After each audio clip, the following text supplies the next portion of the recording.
The CGA Tour, a podcast unlike any other. Now your host, Calvin Alexander. Hello and welcome back to the latest episode of the CGA Tour podcast. As always here, I am your host, Oklahoma State alum and current Oklahoma State employee, Calvin Alexander, and I'm working here with Alexi Bollwerk, who's joining me again on the podcast. Big Cardinals fan, of course, here, but we're both Oklahoma State alums, longtime friends, former sports media students, all of the above. I mean, we could go into your, intramural career here really to give people a better background of, what makes up Alexi Bollwerk, but soccer pro on the intramural field, that's for sure. Hoops pro as well. Softball, basketball, soccer, played it all. Football? For the intramural sports.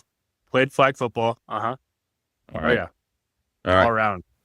Well, fair enough. Well, all right. Well, we are doing having some fun here with the Oklahoma State sports calendar as it nears the end of the spring sports here. And we kind of head towards just softball and baseball season. Last night, I went to Bedlam softball. The first couple innings were great. The ones after that were not great because OU beat us and run ruled us. But you probably already know that if you know anything about the softball game. So that was not that much fun. But hey, OU had 2 errors. We took advantage of it. It was great. I don't think there's not much more to say about it. It's the biggest regular season non-conference attendance of any softball game ever. It was like 9,000 plus people. So, Wow, anyways, that's awesome. Yeah. So it's cool there. But OU is the number 2 in the country. OSU is number 18. Didn't expect us to win. Also didn't expect us to get run ruled. But with all that being said, here we've got some awards here. So I'm going to go ahead and kick it off here with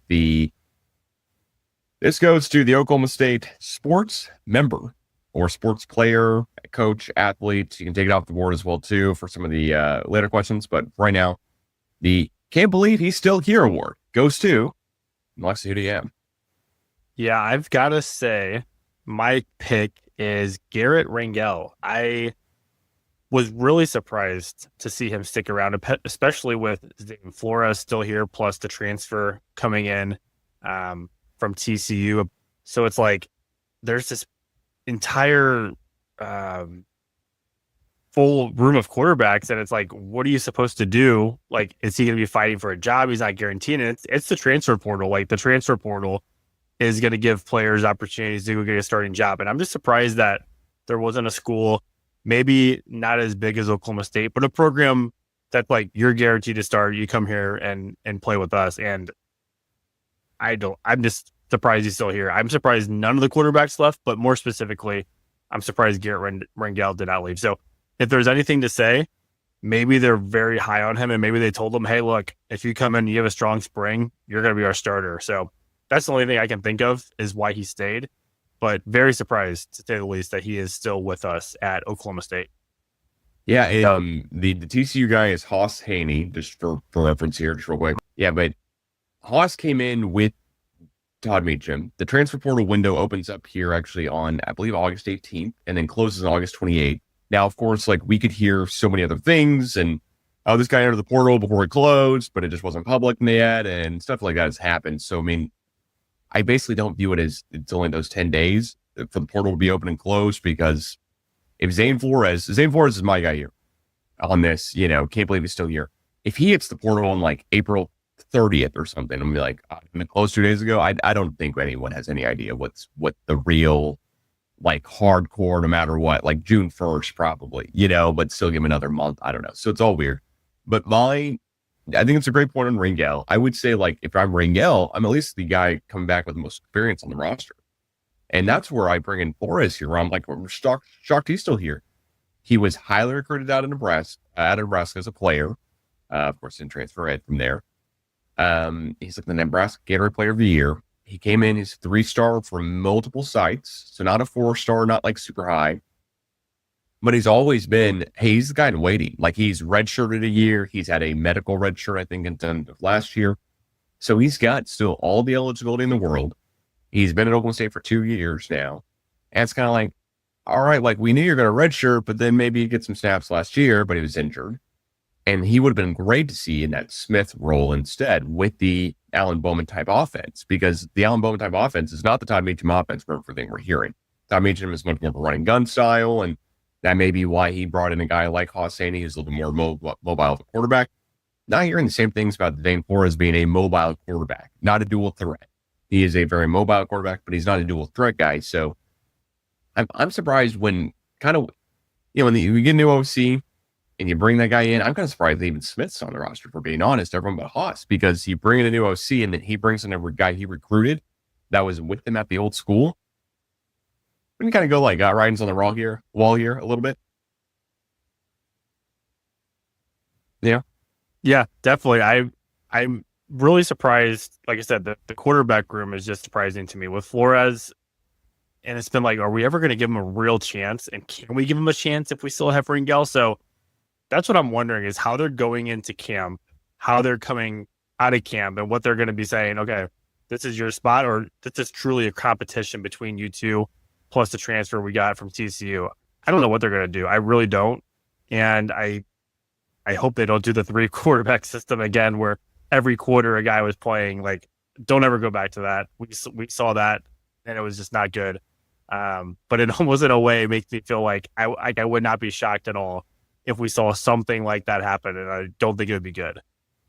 Yeah, I will say, when I had Marshall Scott with Pistols Firing on the last podcast, both of us speculated that one of the quarterbacks will leave after the spring game, like spring practice, whatever we're calling it, just because holding 4 on the roster is weird.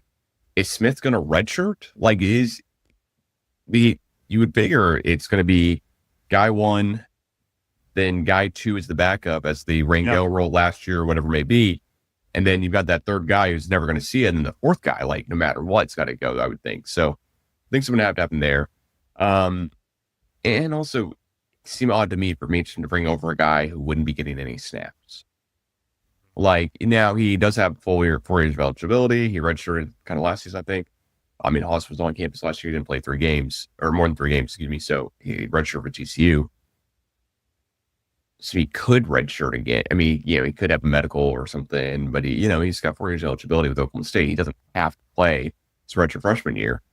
I just think it'd be odd if he didn't, especially with the rest of the quarterback room. And when Smith didn't blow us away, which last year was kind of just null and void at the point he came in, but still, we didn't score against Colorado. I do think about that, and Smith was quarterback full game. So, anyways, nonetheless, here, move on to the next award here, so to say, the new transfer you're most excited about. I can go first here. I'm going to say, and this is for basketball. This is the brand new basketball top 50 recruit in the 2024 recruiting class, with an incredible name, Victorious Miller. That's how you pronounce it. He's an LSU transfer into Oklahoma State. I think Jamarn Keller decided to hit the portal kind of pretty much after this happened. Don't blame it all, and best wishes to him, especially in his career going forward. But I do think this guy is he's going to get all the minutes. Like, Keller might have gotten some more of this guy's minutes, but this guy will eat up all the minutes. He's a former 4-star guy coming out of LSU. He just didn't see a ton of play last year. And, basically, he's a scorer. That's what we need. That's what we needed all last year. And I'm thinking you might have the other new transfer most excited about here, who's the other scorer. If I have that right, I was kind of giving that one as a toss-up just in case. But hey, we needed scoring last year, right? So who's your guy? Yeah, so my guy, I'm very excited about. I think that was a great addition for Steve Lutz. It's Isaiah Coleman. He was a sophomore out of Seton Hall, so he will have 2 years of eligibility. Hopefully, we'll get 2 of those years. With the transfer portal, anything can happen. Guys transfer year by year. But hopefully, he does well enough with us and then wants to stay around. But a guy who averaged 15.6 points in the Big East last year, we saw plenty of games where he averaged over 20. Villanova, in his last game, he had 25 points. Against Xavier, he put up 24. Another game where he put up 27. And then against Oklahoma State, ironically, back on December 8th, he played Oklahoma State and put up 18 points. So, yeah, I'm really excited about this guy. I think he is a scorer, and that's exactly what Steve Lutz went out there and did. Was he went and got scorers, and this is what he can do. 29% 3-point shooter, and he shoots well from the free throw line, which is what you need from these guards. So very, very impressed and excited to see how Isaiah Coleman can do in a Cowboy uniform. Yeah, I forget where I saw it, but Lutz put out a quote recently of you need coaches who now are going to help out with NIL. Like if the coaches are just going to the donors and just saying, hey, please do whatever you can, and kind of just really just being the PR guy for it versus actually trying to sell it in the room, just two totally different coaches, and Lutz has got to be that guy. So I love the Lutz additions, of course, for both scorers. And I think he's not the number one recruiting class, but 247 Sports still for basketball, number one transfer recruiting class, which is all fun. We're not old. We're not old, but like we've been out of college long enough for like none of this NIL stuff applied to us when we were in 2017, 2018. So anyways, next topic here, and I'll go ahead and start here because I think you got to have the punchline here for this, but the most Gundy-like coach who isn't Gundy. So I'm going to start here because I'm going to give you the punchline. To me, it's Kenny Gajewski. I don't think it's Josh Holiday. I think Josh Holiday's been around Oklahoma State for a long time. He is not having a great season. I understand how the Josh Holiday kind of served up on a platter here idea, because you think about this baseball season, preseason Big 12, champion, contenders. This year has not gone well at all. There's 12 plus losses. And then, of course, that's football basically. It's the same MO. But I'm saying Kenny Gajewski for this reason. Gajewski is definitely the guy in front of the microphone who is just little quirky with stuff. He's also like, I say he's in kind of that like 2011, 2010, not like winning everything, but like the team is doing so good. He's kind of in that Gundy mindset where like, hey, I've been around for a little bit, kind of get my bearings, haven't worn out my welcome whatsoever. I'm kind of rolling in it. So that's why I say that. And then also he just is very stoic on the field. He's not super expressionful. He's not like throwing down, anything. He's not really just giving it to anyone. And then he seems to get in just a bunch of great players year after year, and immediately got the program went from being like, all right, it's Congress softball, to like, oh, okay, we're going to college World Series every single year. Wow, that just happened. Like, not overnight, but it kind of seems like it, in retrospect. So like, hey, we need a new stadium pronto, and the old stadium still is near 2000. So that's what I'm thinking with Gajewski. Who do you have here? So I actually have two people here.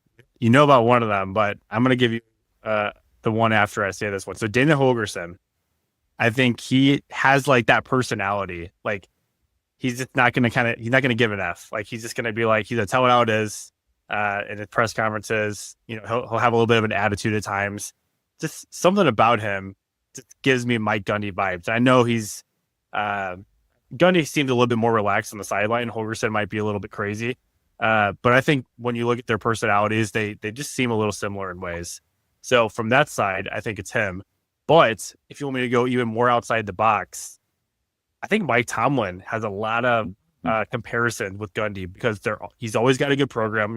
Pittsburgh, I know it's the NFL, but it's never bad in Pittsburgh. It's never always amazing, but they're always over 500. They're never a horrible team in that season. They're like always around 10-6, 9-7, whatever. They're getting to the playoffs. They're getting to where they need to, but not where the fans want them to. And I feel like it's very comparable to Mike Gundy, because how can you fire a guy like Tomlin, who has had so much success over the years? Yes, they're not winning Super Bowls, but they're making the playoffs, and they're just consistently good. Same thing with Mike Gundy in Oklahoma State. Always consistently good. One bad year out of 18 seasons. So I think those two guys are very comparable. And they're that's who I would say is the most like Mike Gundy from a coaching level of that. All right. Well, my guys, gotta say, love both of them. The Holgorsen one is definitely brings back memories. I know we talk about like Holgorsen being at Oklahoma State. It's for not long. Kind of 2 years. Anyways, so love it overall. The award for exceeding expectations could be player, coach, or team. I'll give it to you here first. Switch it up. Who do you have?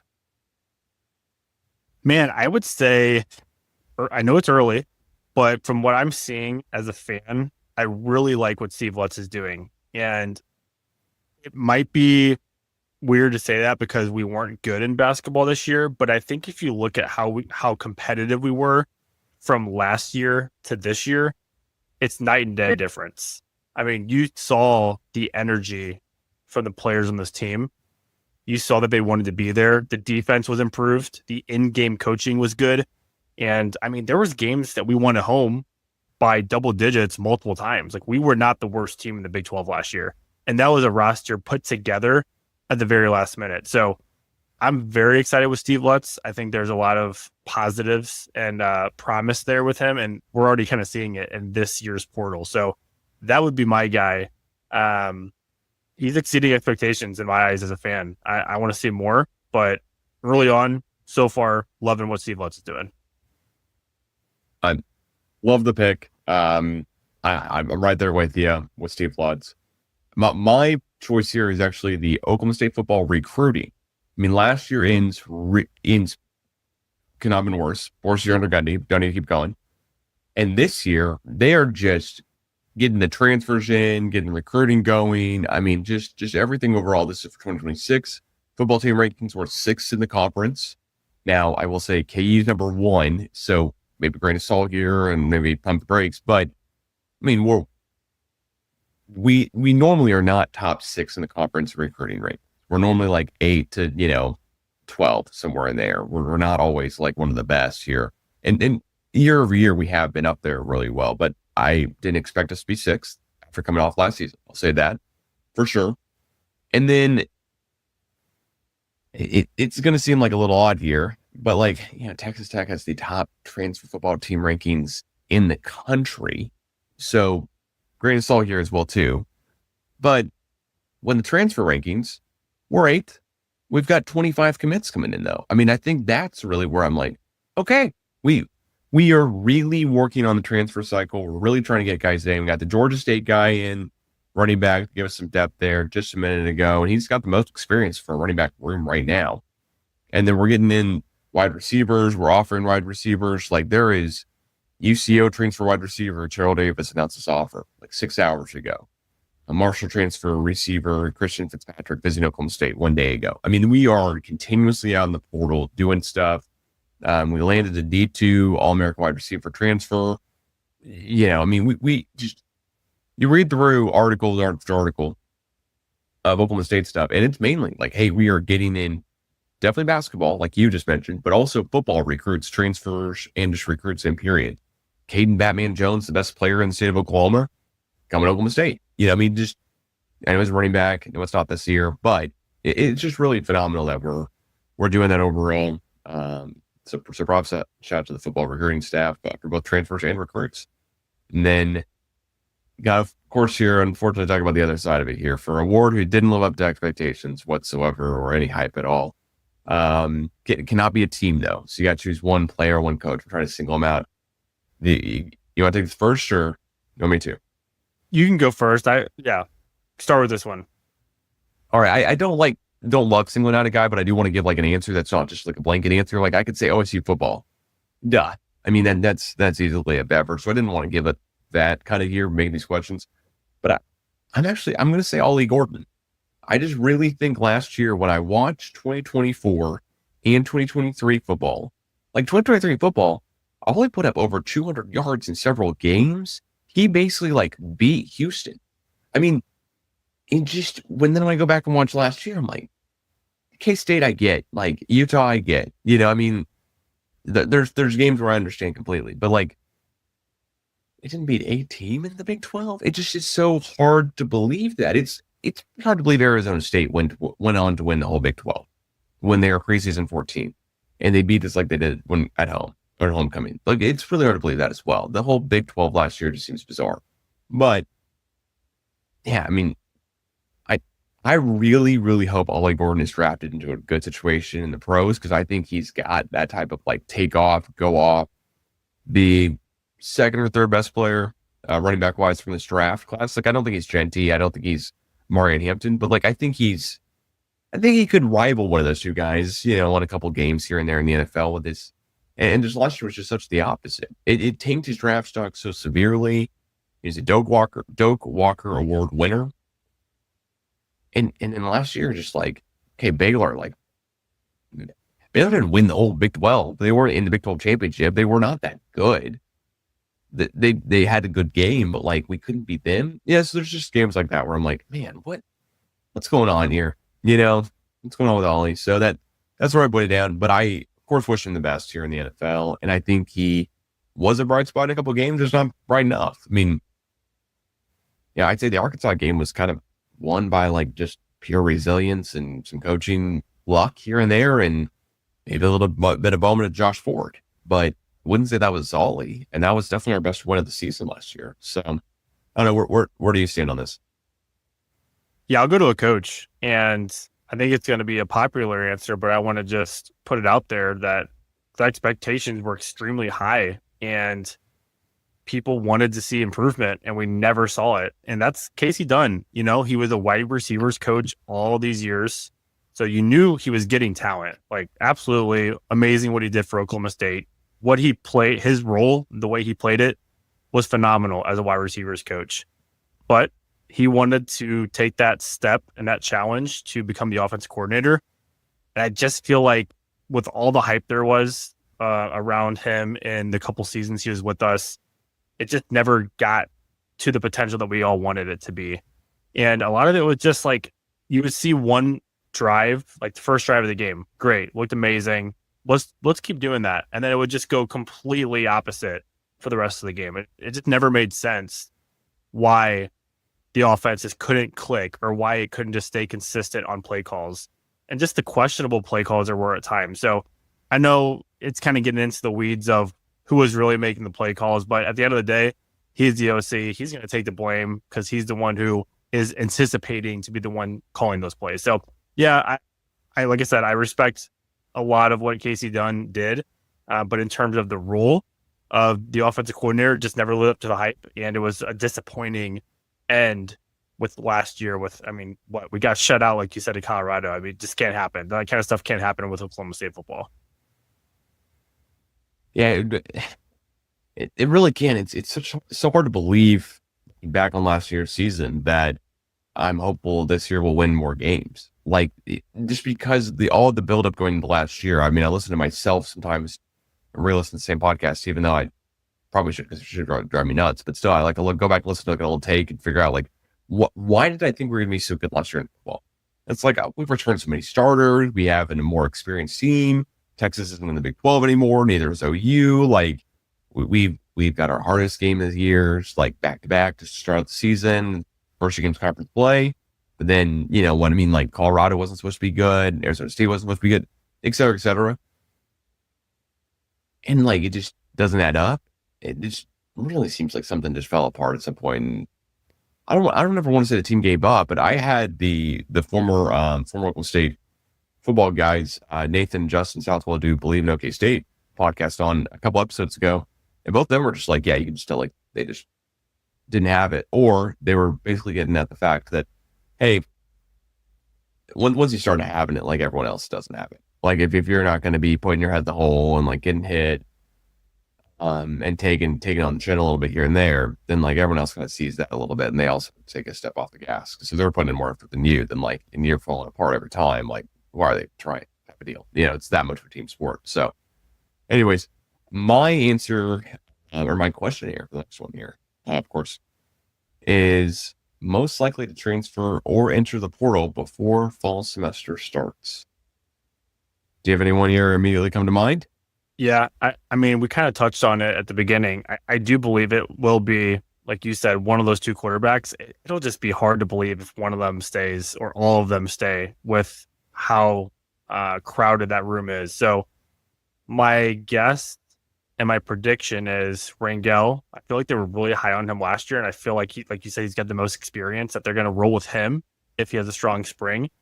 So my guess would be that Flores is the one who enters the portal. Not sure if I love that though. I feel like we never truly got a chance to see Flores. Like we truly, there's been a little bit of hype around him too, and he's always been hurt. We just never got the opportunity. And it's like, can we really let that guy walk without actually seeing him in game action? That's a little tough. So if it does end up being Rangel, I'll be shocked if Flores stays around, because why not go play for someone else who's going to give you an opportunity, especially in this day of the transfer portal? Yeah, I really, really want to agree with you there. Just because it's such a good take, but I also would love to see Flores play. Like, I just don't get why. I guess, yeah, have the surgery, because like at that point it was, I forget exactly what the reasoning was, but yeah, maybe there was, hey, it's Rangel's. I think that was kind of the deal. It's like, hey, if Bowman's going to play his last year, 7th year of football, and if he doesn't, it'll be Rangel. But yeah, man, he kind of just, we could have seen him last season. Maybe my first point. If he hadn't gotten the surgery, I think we would have seen him, because apparently the surgery was not, it was for like a bone spur in his foot. Like, it's something I've been nagging. I mean, knew he had to get surgery at some point, but like, wasn't career debilitating at all. Yeah, mine here is actually going to be in the running back room against Oklahoma State, because we keep bringing guys in. You keep bringing guys in for the running backs and for the wide receivers. So mine here, okay, these 3 names, we know these 3 names. We know Rodney Fields Jr. Now, we haven't seen him play a ton, but we know him. We have Trent Howland, and then everyone else knows Ceci Bollwerk. So those are 3 running backs, and we just brought in a transfer from Georgia State as the 4th running back. And it looks like the other guys that are on the list here, on the roster for spring ball at least, are walk-ons. But it just seems so bizarre to me that we would have 4 running backs all in the same room who we just know their names. Like Ceci, like, is he kind of the same type of guy as Rodney Fields, a little bit different, maybe want that. It's just hard for me to believe that all 4 guys feel like they're going to get enough snaps to really just stay on the roster and make it worthwhile. Then that's basically it. Like, in the transfer portal era, after the spring game, and especially since ours is kind of more of a game than other teams are doing, because no one wants to really show their hand, show what they've got, show off, hey, this guy actually is really good. Maybe some should go off from bags so we can go transfer. I mean, they don't want to do that, which I get, but also they want to give the fans something to watch.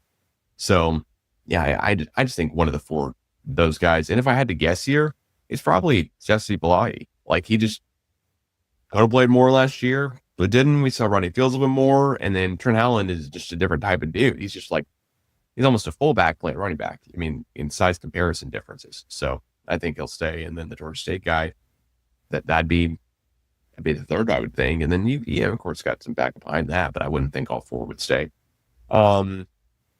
Coach you want to play for the most? Ooh.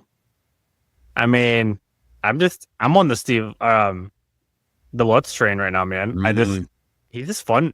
I just watched a lot of, I watch a lot of basketball, especially college basketball. So just his energy on the sidelines, and it really seemed like the guys liked playing for him. And you know what? I'll point this out too. I'm sure people noticed it, not just me, but nobody, my understanding, nobody, at least no key players, opted out of the NIT. Like, they all wanted to play.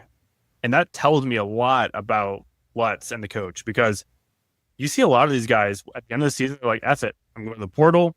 I don't care about the rest of the season. NIT, who cares? Why stay around and play this tournament? You didn't see that with Oklahoma State. These guys came back, they wanted to play. And I think that's very telling of the head coach. So from what I've seen, and that example right there, that is why I would want to be playing with Steve Lutz right now. He's number 1 on my list right now. I'm very high on him, and I just hope he can continue getting us to the right spot.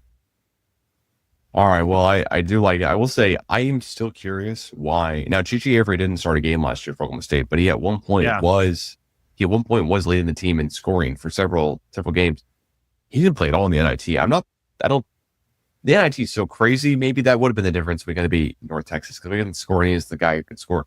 But he also didn't play defense. Every game I went to, Lutz was like, bring him aside, or like some of the coach staff was always like outwardly yelling at him. I mean, it just seemed like offense was his thing and defense was just not.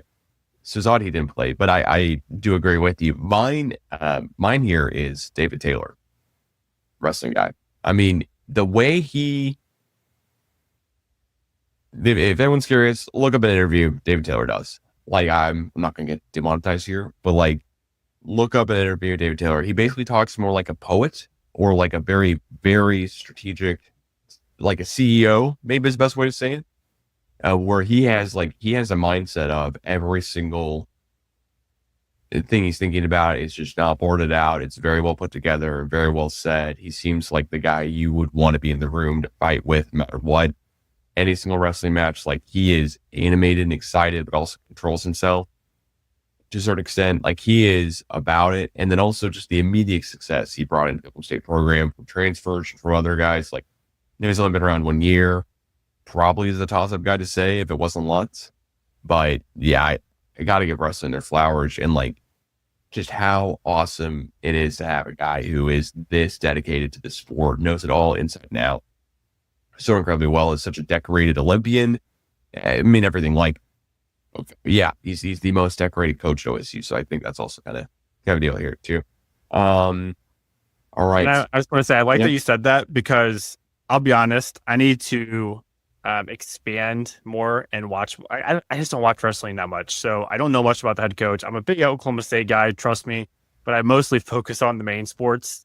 And I know wrestling is a main sport at Oklahoma State. I don't know. I've just never got into wrestling, but I hope that I can continue to do that. And I love that you brought him up. That's a good point.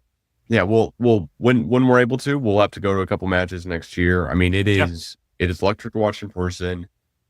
That's how I got into more of it than not.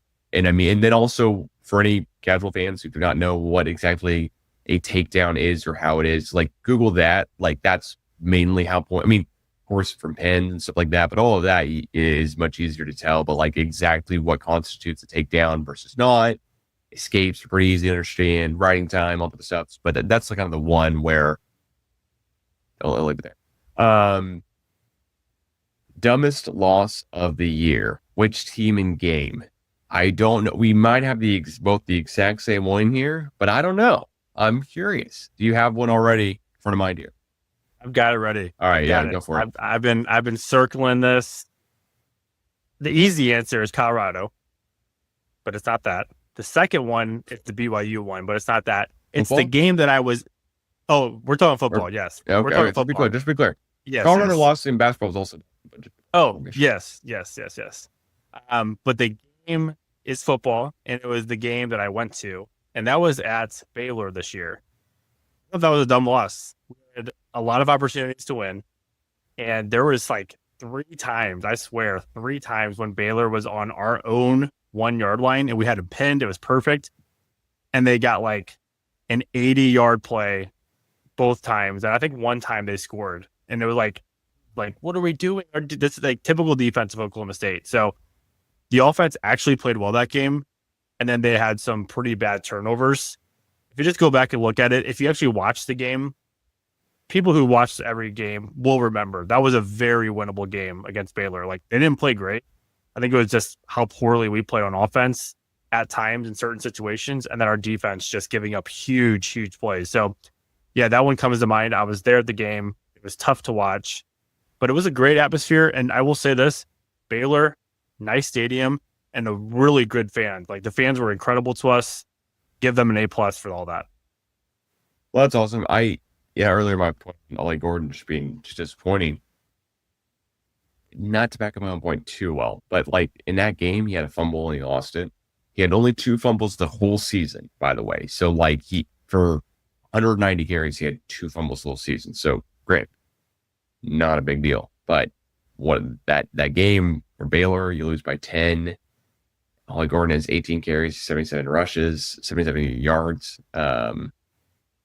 He averaged 4.3 yards a carry. That's pretty good, you would think, and had 2 touchdowns. But like, man, you just hate to see it, especially in that game. So totally agree with you there. Mine actually is the reason why I was asking you if it's football or basketball, because mine's definitely in basketball. And okay. I thought this is where you're going to go, because you and I have talked about this several different times before. I forget if it's been on the podcast or not. I guess not, because it is definitely the Oklahoma State versus TCU game. Oh, yes. At TCU, we are talking about a loss where you go look through the game chart and you're like, wait, so what happened? Like, it just is immediately, and it just how bad can things get? How quickly?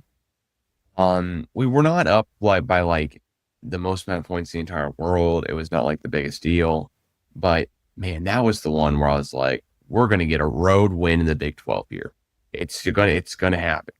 We end up losing 73-72. And the way we end up losing it is it's real mind-numbing here. So to take everyone back here for a couple seconds, the play-by-play chart here is incredible. But basically, Oklahoma State, Abu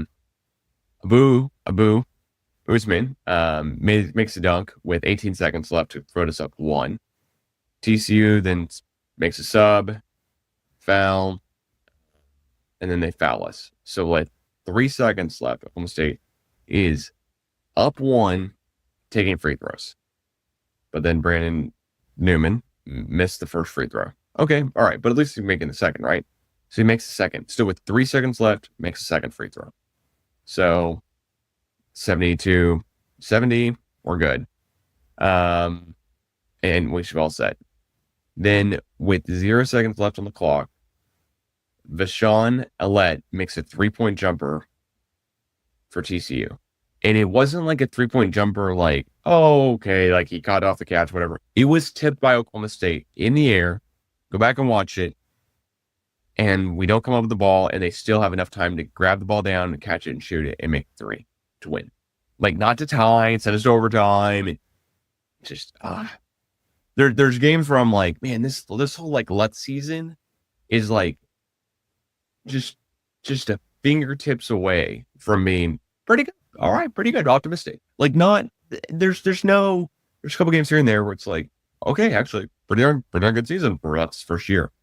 But there's a couple games like that, and that TCU one is the one that just kills me at the end of the day. That was tough. It was seriously the most perfect bounce for TCU. Like, we tipped it, and it was like, okay, time's gonna run out. Nope, went right to the guy, fade away, like beyond the 3-point line, and just hits it. It's like, are you kidding me? That's how we lose. So yes, that is a great choice for one of the worst and most frustrating losses. Yeah, thank you. Yeah, it is just bizarre here. I mean, I think I can go back and not get demonetized here, so I'm going to try to play it real quick here if I can't line all this up. The other thing I'd say here too is like, the Lutz has, if you're watching this on YouTube, you will now see the shot that I'm talking about here, and the way that this happens and all plays out is just insane. So please bear with me a little bit here, but here we go. Long inbound pass, we tip it up right to them and bucket. Chichi Avery tips it basically to him. Oh my gosh! I mean, it's just like, wait a second, what happened? And what was there? 3.2 seconds left, about 3.5. Yeah. I mean, they throw it full court pass. It goes to the U and the TCU logo. It's tipped by Chichi Avery. Tipped literally to their guy, sprinting to get the ball off the tip. Like, he just anticipated it perfectly. Props to him. And then he catches it, turns, shoots over Brandon Newman, guard for Oklahoma State. And it's not right at 3-point line, it's like a foot behind or so. And it goes up and it goes in. And it is just, it's a rough deal. Yeah. Rough way to lose a game. You know, I mean, you think you're doing everything right, but then you just tip it right to their guy who, like, because if you don't touch it, the other guy probably catches it and then shoots it from the U in the TCU logo, honestly. With 3.2 seconds left, he wouldn't have fielded it perfectly. May have tipped it to him. So just, anyways. That clock took a while to get started too. Did you notice that? Like, yeah, start right on the tip. I mean, I know he still probably got the shot off, but it was interesting to see that the clock never actually started until he was like shooting the ball. So, whatever. Yeah. Oh well. All right. Well, then we will end it out here, of course, on a good note here. So, last award / player you're the most excited about who hasn't played yet at all, not even a transfer. So, brand new guy onto the team.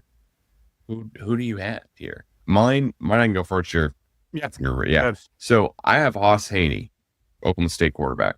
He coming out of camp here early on, is getting kind of like, hey, he might actually be up there. He might be pretty darn good. He might be kind of the 1A. Seen some reps, footage tweeted out as well too. Like, this is purely spring, April 10th speculation and excitement over a new guy who transferred onto the team, who was a previous 3 or 4-star recruit, depending on how you're looking at it, who fits the offensive scheme that it really well and is being brought up by the other coach, who the offensive coordinator now. He's a wide receivers coach last year, but anyways, he was with Hoss and TCU and helped recruit him. So to me, that's the exciting part. Like, putting all that stuff together and going into it and being like, all right, yeah, like, let's see what this guy is. Let's see who he is. Let's It's got to figure out. It'll just be also a new scheme. It'll be exciting too. Like Bowman took a lot of sacks last year. A lot of sacks. He threw the ball away a lot. He was not, for whatever reason, our O-line, basically all of our O-line returned, and it was just not good. And that was the whole deal last year in football. And it'll be fun to see where we're not relying on the O-line as much. We got more mobile quarterback. And you know what? If Rangel hadn't broken his collarbone, we probably beat BYU.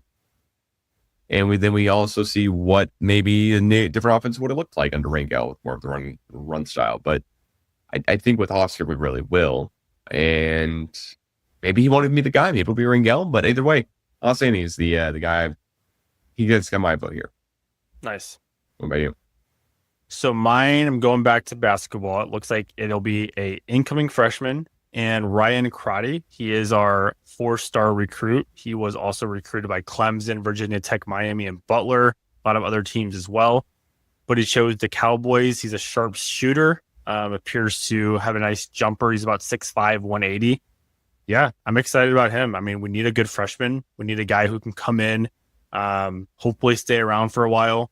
I really hope that, in this day of the portal, you really have to recruit these guys back year after year, which is unfortunate, but hopefully he likes it enough here in Stillwater and can stay around for a while because he seems to be a good player and a guy who can shoot well. And that's what we need. We need guys who can shoot, hit some jumpers and of course, shoot from the 3-point line. So I'm excited about him. I'm excited to see how he can do in this Lutz offense next season with a bunch of other transfers. Plus, who knows, maybe some other freshmen will make an impact too.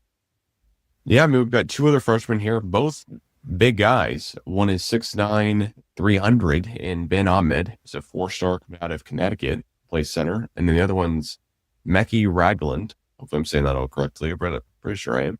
3-star coming out of Wichita, Kansas, 6'10", 250. So we've also got, it seems like and Ben Ahmed is still a commit. He has not yet signed his LOI, but he still is a hard commit. It seems like to me, we always need bigger guys who can rebound, and Usman was such a great player for us last year that whenever he was in foul trouble or he was out, especially like in the Big 12 conference, not championship, a conference game. Oh gosh, Big 12 tournament game they played in. He was just, once he was out, it was like, all right, that's it. So really excited to see what Lutz's system looks like with the 2 of the guys here.